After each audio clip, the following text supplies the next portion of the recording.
বিশ্বৰ অন্যতম নামোজ্জ্বল বিশ্ববিদ্যালয় ট্ৰিনিটি ইউনিভাৰ্চিটি ডাবলিন এৰিলেণ্ডত ৰিচাৰ্চ ফেলো হিচাপে নিযুক্তি লাভ কৰিছে এজন নগঞা যুৱকে।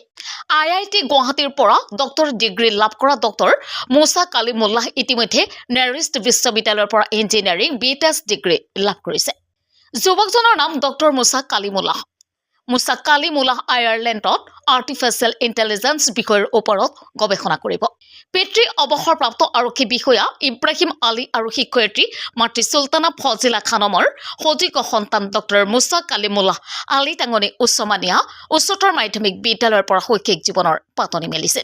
বৰ্তমান নেৰিষ্ট বিশ্ববিদ্যালয়ৰ ফেকাল্টি গৱেষক হিচাপে কৰ্মৰত ডক্টৰ মুছা কালিমুল্লাহ শেহতীয়াকৈ আয়াৰলেণ্ডৰ পৃথিৱীৰ এখন বিখ্যাত বিশ্ববিদ্যালয়ৰ গৱেষক হিচাপে নিযুক্তি পত্ৰ লাভ কৰাৰ বাতৰিয়ে সমগ্ৰ অঞ্চলত এক আনন্দমুখৰ পৰিৱেশৰ সৃষ্টি হোৱা দেখা গৈছে।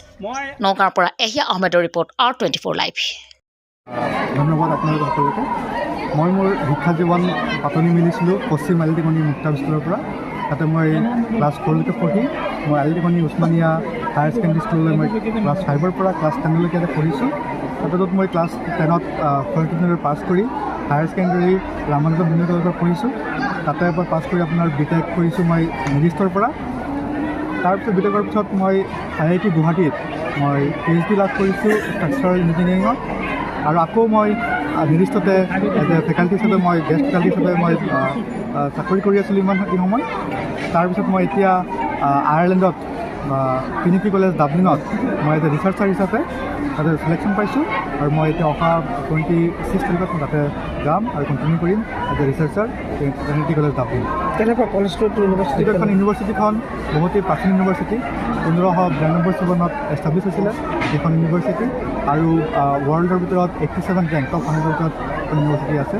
তাতে পাই অতি মই আনন্দিত হৈছোঁ। আপোনাৰ গৱেষণা বিষয়বস্তু মোৰ গৱেষণা হ'ল আপোনাৰ আৰ্টিফিচিয়েল ইণ্টেলিজেন্স, যিটো আজিকালি বহুত ট্ৰেণ্ডিং চলি আছে তাতে, আৰু আপোনাৰ ষ্ট্ৰাকচাৰেল ইঞ্জিনিয়াৰিঙত মোৰ উইণ্ড টাৰ্বিনৰ ওপৰত কাম চলিব। আৰ্টিফিচিয়েল ইণ্টেলিজেন্সে কিবা পৰিৱৰ্তন কেনেকুৱা ধৰণৰ কৰিব পাৰে বুলি ভাবে অদূৰ ভৱিষ্যতে? হয়, artificial intelligence is the future এতিয়া। আৰু আমি সকলোৱে তাৰ এপ্লিকেশ্যন আমি কৰি আছোঁ, আৰু সেয়ে আপোনাৰ ভৱিষ্যতে বহুত ডাঙৰ চেঞ্জ আনিব।